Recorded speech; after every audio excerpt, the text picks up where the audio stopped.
permítame en estas primeras palabras expresar mis condolencias a la familia del ciudadano soldado Ronald Mamani Ajajawi, que el día de ayer en lamentables circunstancias falleció en la provincia de Aguilabe, Puno, y que esta circunstancia también sea motivo de una reflexión del compromiso, del esfuerzo, responsabilidad y solidaridad con que tenemos que actuar todos los peruanos. ¿Cuál va a ser, a propósito que usted ha tocado este tema, cuál es la sanción que se está pidiendo para un señor, la verdad es mucho decirlo, este sujeto que atropelló de manera deliberada al soldado Mamani Ajajawi? Exactamente, un asesino, pero resulta que este asesino trabajaba en la SUNAT y tenía vehículo de la SUNAT.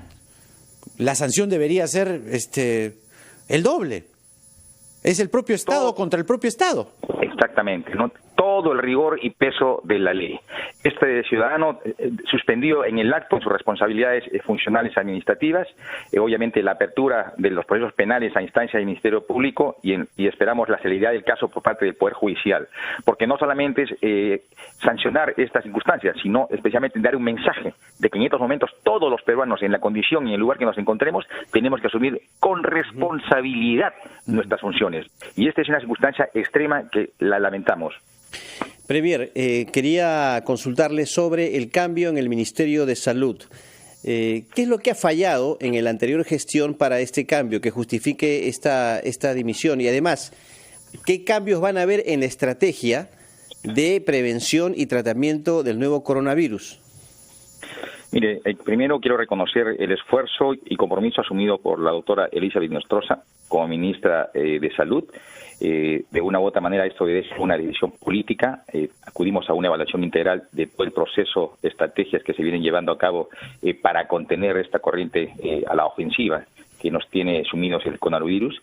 Ha sido una decisión bastante difícil, pero necesaria, y especialmente en esta coyuntura que estamos compartiendo. Pero en esa evaluación, perdón, Premier, ¿qué es lo que ha fallado en la fase en la cual estuvo Elizabeth Inostroza al mando del ministerio?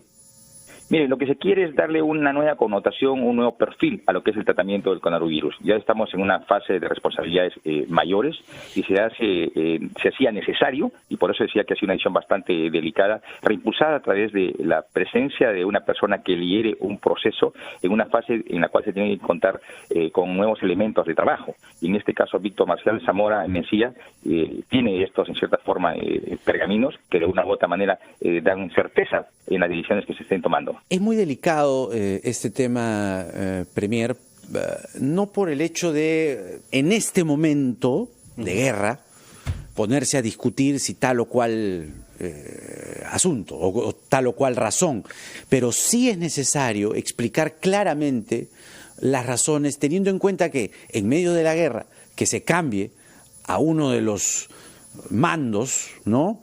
Sin duda llama, además, la cabeza de un sector clave, neurálgico en esta situación. Es decir, esto estaba planificado, esto fue imprevisto, algo falló la ministra de Salud que tuvieron que hacer el cambio, tuvieron que colocar a este señor Zamora, experto en salud pública. ¿Cuáles fueron los criterios para que de un momento a otro se produzca esto? El país sí necesita una explicación.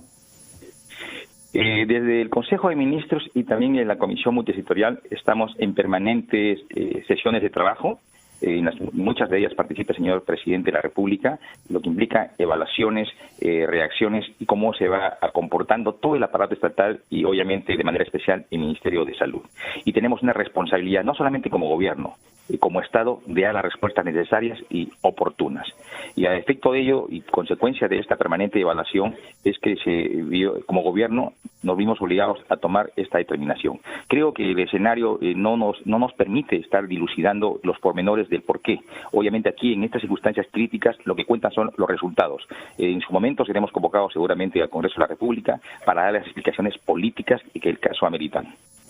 Premier, así como va la situación, básicamente con el comportamiento de la población, el acatamiento del toque de queda, el número de personas infectadas, la curva que va ascendiendo, y de acuerdo a la proyección que seguramente se ha hecho en el Consejo de Ministros y a nivel de la Comisión Multisectorial, ¿usted cree que va a ser necesario prolongar el estado de emergencia? Mire, todo está en evaluación permanente. Fíjese, recién estamos adentrados con lo que es el 6º día de 15 días. Y estamos en permanente evaluación. En principio, las medidas extremas, muy drásticas que se han tomado desde el Gobierno Nacional y que ha tenido una coincidencia y receptividad con gran parte de la ciudadanía, obviamente tienen esa perspectiva de que sea en los 15 días. Sin embargo, mirando experiencias foráneas y obviamente nuestra propia realidad, todo continúa en esa fase evaluativa. No puedo dar por cerrado ciclos en tanto las evaluaciones cotidianas nos vayan dando los resultados que esperamos. En principio, y conforme a la dimensión que está tomando día tras día, con el apego y conciencia que están tomando los ciudadanos, ciñéndose estrictamente a las normas restrictivas que está emitiendo el Gobierno Nacional, creo que estamos yendo por una ruta correcta.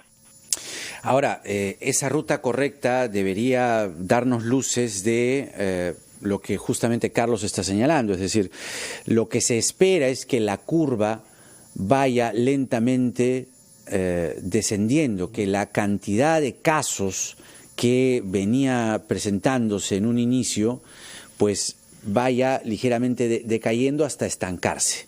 ¿En qué fase estamos para poder siquiera a una semana, ¿no? O a 6, claro, este es el día número 6 de la emergencia. De el primer día a hoy, ¿se puede decir que esta curva se está deteniendo o eso todavía es imposible de decir? Mire, está más dentro de las proyecciones previstas. Hay un orden de ascendencia en cuanto al número de afectados y obviamente conforme más muestras se vayan levantando, la respuesta va a ser que el número se va a incrementar. Las normas que hemos dado en ningún momento advertían de que esto se iba a controlar de un día para otro. A consecuencia de ello, estamos dentro de la perspectiva que de una u otra manera los diagnósticos médicos científicos nos habían advertido. Esperamos que ya para la segunda semana, miércoles o jueves, esta tendencia ya se paralice y obviamente la curva deje de seguir creciendo y pueda lograr una estabilidad. ¿En cuánto tiempo dice usted?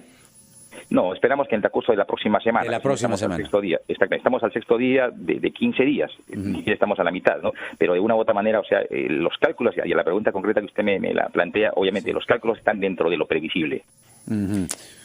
Premier, lamentablemente hay un sector de la población que no hace caso del estado de emergencia y la restricción o el aislamiento social. ¿Se ha considerado la posibilidad, así como va? Hemos tenido solamente en La Libertad 1.000 detenidos hasta el momento en lo que va del toque de queda. ¿Se ha considerado la posibilidad de ampliar las horas de este aislamiento? Mire, Carlos, en primera instancia declaramos el estado de emergencia sanitaria. Luego nos vimos obligados por la necesidad a declarar la emergencia y la cuarentena. Hace menos de 4 o 5 días hemos declarado lo que es la inmovilización social obligatoria. Cualesquiera que sea la medida y que las circunstancias lo exijan, lo asumiremos. Bien lo ha dicho de manera drástica el señor presidente, ninguna medida está ajena en la toma de decisiones del gobierno. Aquí lo que tiene que primar es el interés público y la salud de todos los peruanos. Hay sin duda muchos temas que conversar, Premier. Permítanos ir a una brevísima pausa en esta edición de Enfoque de los Sábados. Venimos para seguir conversando sobre la evaluación que hace el gobierno al día número 6 de la emergencia nacional. Volvemos.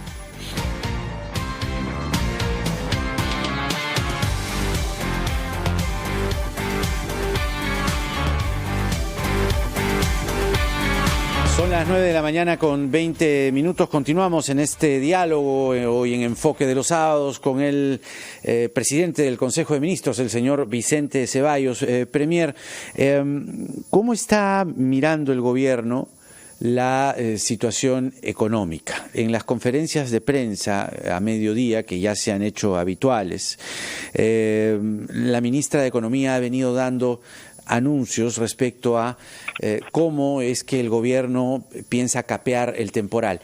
Ciertamente entrar a mirar lo que va a pasar es muy prematuro, pero sí sería interesante saber de usted si es que el gobierno está preparando un paquete de medidas que puedan tranquilizar a los mercados.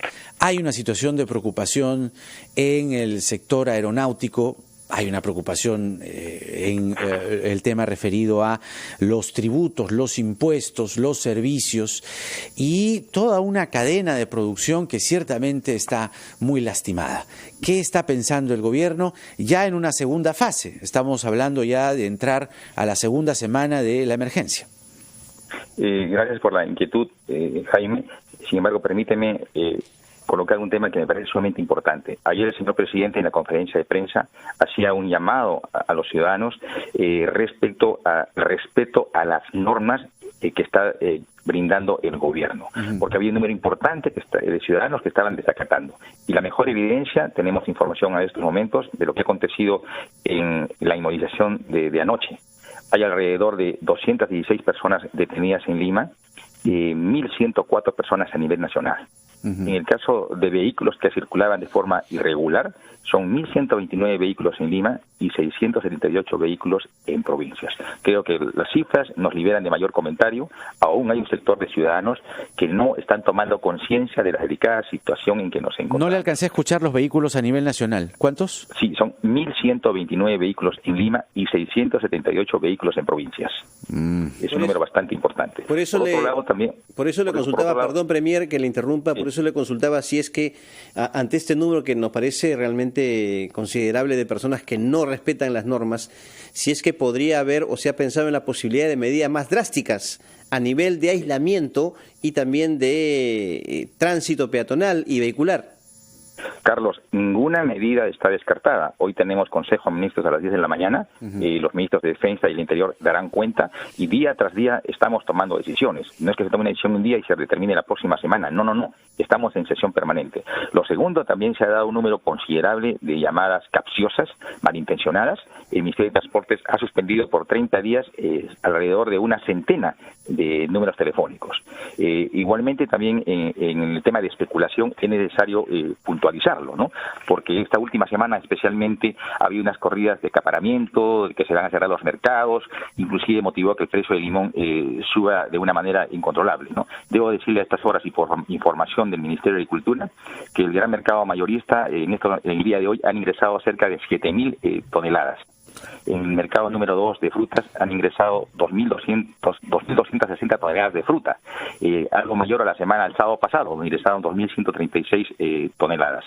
Los precios se han estabilizado, el precio del limón especialmente ya recuperó su costo ponderado. En consecuencia, este es un mensaje de tranquilidad, especialmente a las amas de casa. Pero ahí, perdóneme, Premier, ahí deberíamos poder saber cuáles van a ser las sanciones y yo creo que si ya se dijo en una conferencia de prensa hay que repetirlo.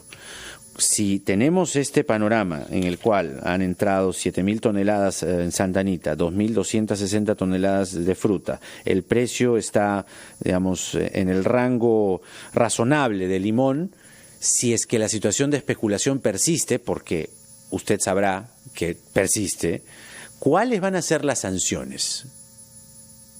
Ahora, existe desde la perspectiva penal el delito de especulación y este debe ser enmarcado o complementado con una norma de orden administrativo. El día de hoy, en instancia del Ministerio de Agricultura, esta norma se está proponiendo. Y en esta norma lo que hace es identificar qué productos deben estar bajo por llamarlo de alguna forma, control. Obviamente lo que no se pueda estar leyéndose como una intervención en el mercado. Aquí lo que tenemos que garantizar y defender es la canasta familiar. Y lamentamos, obviamente, estos criterios especulativos que no toman ningún nivel de conciencia con lo que está suscitándose en el país. Está diciendo estaba hablando de un proyecto de agricultura. Sí, hablando de una norma que complemente la aplicación de la norma penal sancionatoria. Correcto, de la especulación. Exactamente, ¿no? En el caso del acaparamiento, esto fue desregulado. En su momento hubo una iniciativa para que el Parlamento pueda tipificarlo nuevamente como delito. Nosotros no estamos en estos momentos habilitados constitucionalmente para dar normas de alcance legal. Entonces, sin embargo, hemos escuchado que el Parlamento obviamente está en la posibilidad de proponer al Ejecutivo facultades legislativas. Se verá en su momento. Creo que parte de las propuestas normativas que pudieran trabajar en ese escenario sería una de estas. Premier, permítame, al margen de una serie de medidas, La población sigue reclamando al gobierno una explicación clara con respecto a la caída en la rentabilidad de las AFPs, las inversiones, del dinero que pone la gente en las AFPs. ¿Qué nos puede decir usted y sobre todo en cuánto estiman esta etapa de recuperación? La gente, la verdad, está muy preocupada por sus fondos en las AFPs. Sabemos que se trata de una coyuntura difícil, pero ¿qué explicación clara le puede usted dar a la población que nos está escuchando? Y mire, era la pregunta de fondo que lo había planteado con toda propiedad Jaime, ¿no? En el sentido de cuáles son las respuestas que va a dar a futuro el gobierno nacional al país. A una pregunta concreta, la ministra tuvo a bien responder el día de ayer, obviamente, que el marco macroeconómico nos daba estabilidad y confianza. Y obviamente la caída en lo que significa las AFPs es una de las partes afectadas. En principio, como gobierno, hemos hecho un desembolso de más o menos ya de 2.382 millones, y gran parte de ello está en lo que se ha considerado subsidio para las familias de menos recursos. Ahora, nosotros estamos en permanente evaluación, si bien ahora estamos abocados a lo que es una estrategia de atención preferencial a lo que es las contingencias presentes. Sin embargo, esto no puede descuidar el futuro. No hablamos de un gobierno autárquico, no olvidemos que nuestra economía es una economía interdependiente y no es que nuestro país esté aislado. O sea, prácticamente toda la comunidad internacional en uno que otro nivel de afectación está comprometida. Y es decir, las disposiciones que podamos tomar como gobierno no pueden desligarse de lo que significa el movimiento económico mundial. Pues, respecto a ello, estamos en permanente evaluación. Hemos designado internamente un equipo de trabajo multisectorial. El día de ayer hemos tenido una reunión con la Cámara de Comercio. Permanentemente estamos reuniéndonos con distintos gremios empresariales, sindicales, obviamente para de manera consensuada darle una respuesta en una situación crítica al país de cómo vamos a reaccionar. Esto estamos trabajándolo de manera permanente. Lo que sí le aseguramos al país que hay un manejo transparente, ponderado de lo que es la economía nacional. Justamente en ese manejo ponderado que usted señala, ¿por dónde se van a atacar los problemas más importantes? El primero, el que mencionaba Carlos, el de las AFP. ¿Se está contemplando algo concreto sobre las AFP dentro de las medidas que el sector economía está desarrollando?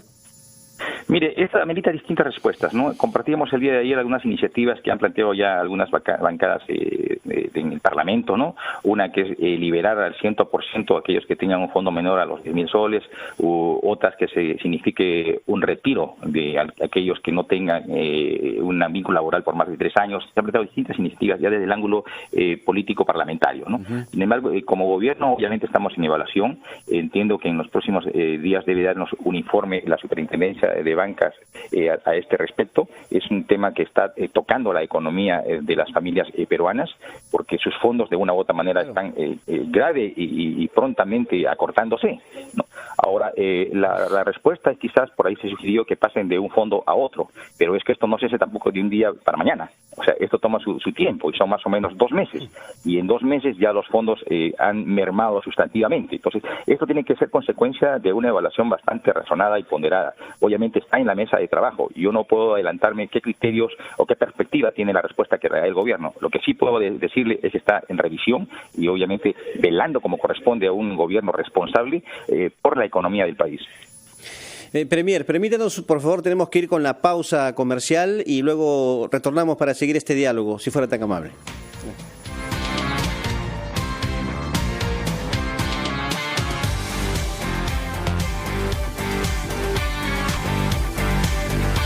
Con 34 minutos de la mañana, continuamos en Enfoque de los Sábados con el presidente del Consejo de Ministros, Vicente Ceballos, y había quedado una pregunta pendiente de Carlos, ¿no?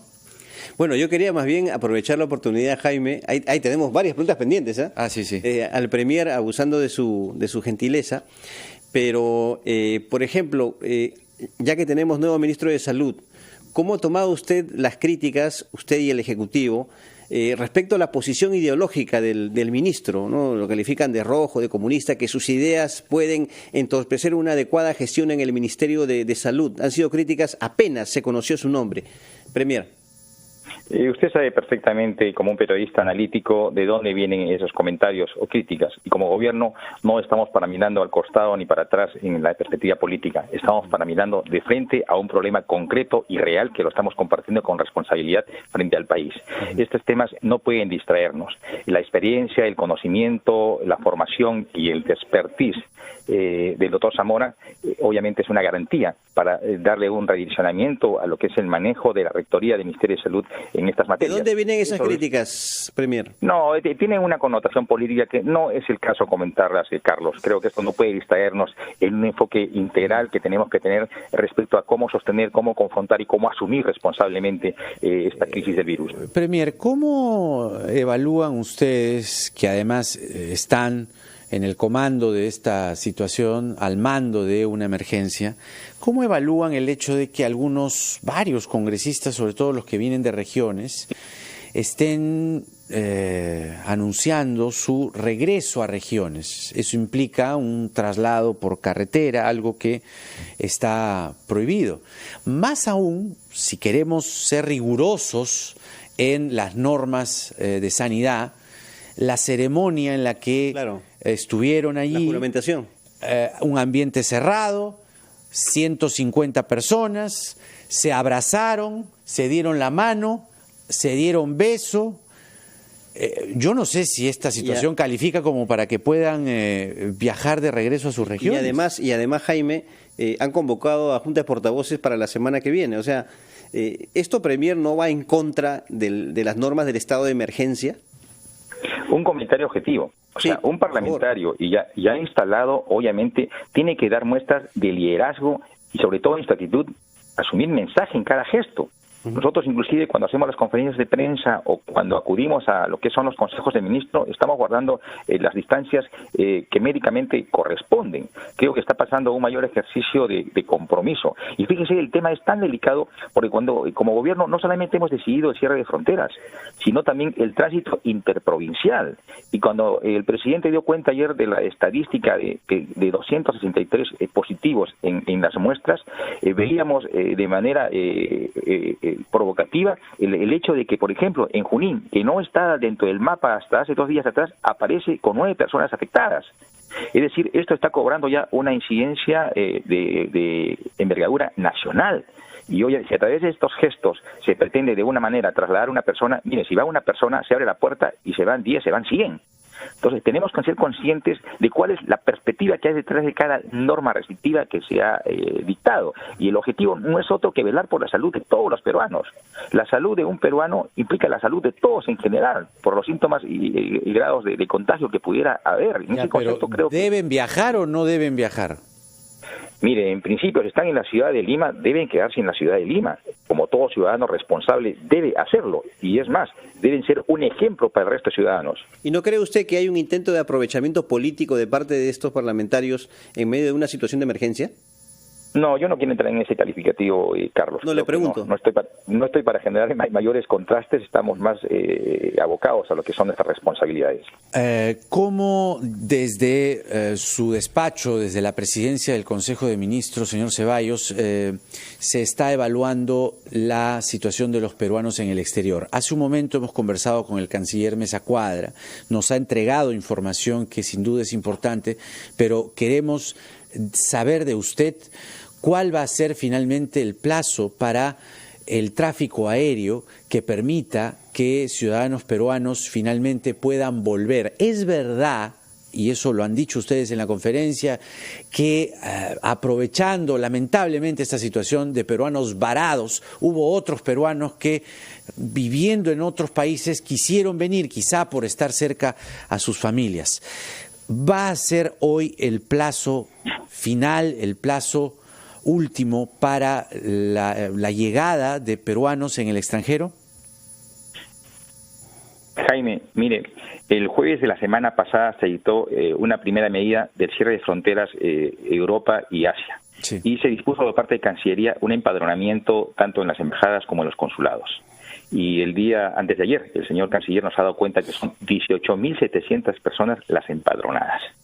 Y ahí hay de todo, es decir, un empadronamiento indiscriminado y en algunos casos poco responsable, valgan verdades. Obviamente, en los 4 fallecidos, en 3 casos se ha identificado que eran personas que habían estado fuera del país. De una u otra manera tenemos una responsabilidad. Una medida que se dicte en estas circunstancias no puede ser una medida aislada, sino tienen que ser medidas que se integren a otras. A efecto de ello, lo dispuesto es que el día de hoy debe cerrarse los vuelos. El día de ayer han ingresado 6 vuelos. 3 por Arequipa desde México. El día de hoy, de acuerdo a la información que se nos ha brindado a primeras horas de la mañana, deben ingresar 6 vuelos adicionales. La posición es drástica. No ingresa ningún vuelo a partir de las 0 horas del día de hoy. También la cuarentena. 0 horas del domingo, dice usted. No, de hoy en la noche. Claro, el domingo. Ya vendría a ser domingo. De sábado a domingo, efectivamente, ¿no? Entonces, tenemos que ser drásticos y tenemos que cuidar la salud de los peruanos. A efecto de ello, el señor canciller ha hecho un requerimiento de un presupuesto adicional al MEF, que si bien ya se le ha dado una transferencia inicial de 13 millones, hay una adicional de mayor envergadura que se le va a otorgar. Esto es para que a través de las embajadas y consulados se le dé un tratamiento especial a nuestros connacionales que estén en otros países. Sí. Lo otro es, y creo que la pregunta que también usted le planteó en la mañana al señor canciller es, ya, si es severo, cerrada este ingreso de vuelos internacionales, ¿habrá alguna excepción? Mire, toda regla siempre tiene una excepción, pero tiene que ser una excepción debidamente argumentada, legitimada. No podemos romper las reglas.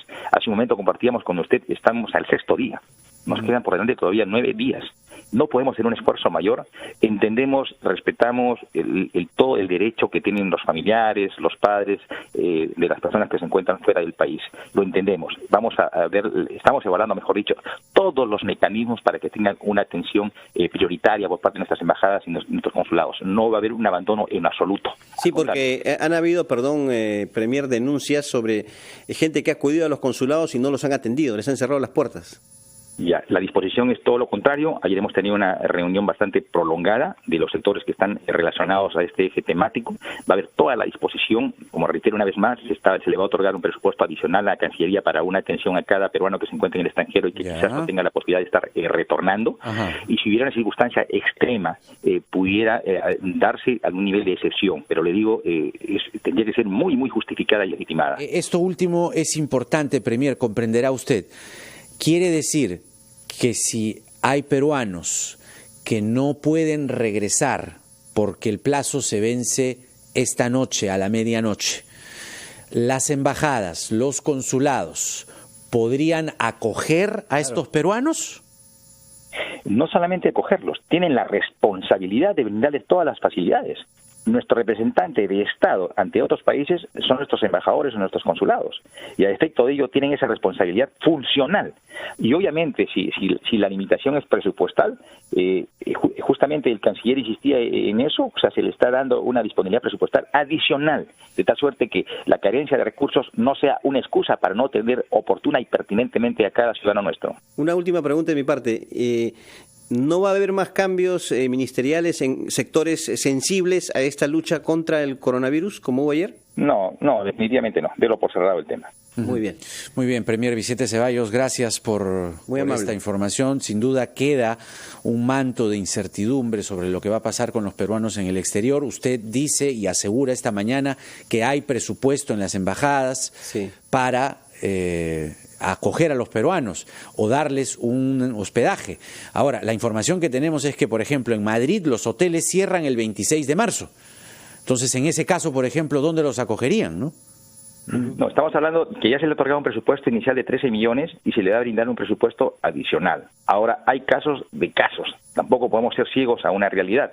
Si bien hay la determinación de cerrar el día de hoy los vuelos internacionales, obviamente estamos admitiendo que tiene que haber una excepcionalidad debidamente argumentada y no este cargamontón presentado en los últimos días. O sea, que podrían eventualmente también regresar. Gracias, señor Ceballos. Ha sido el presidente del Consejo de Ministros, Vicente Ceballos, en Enfoque de los Sábados. Jaime, son las 9:44. Sí, con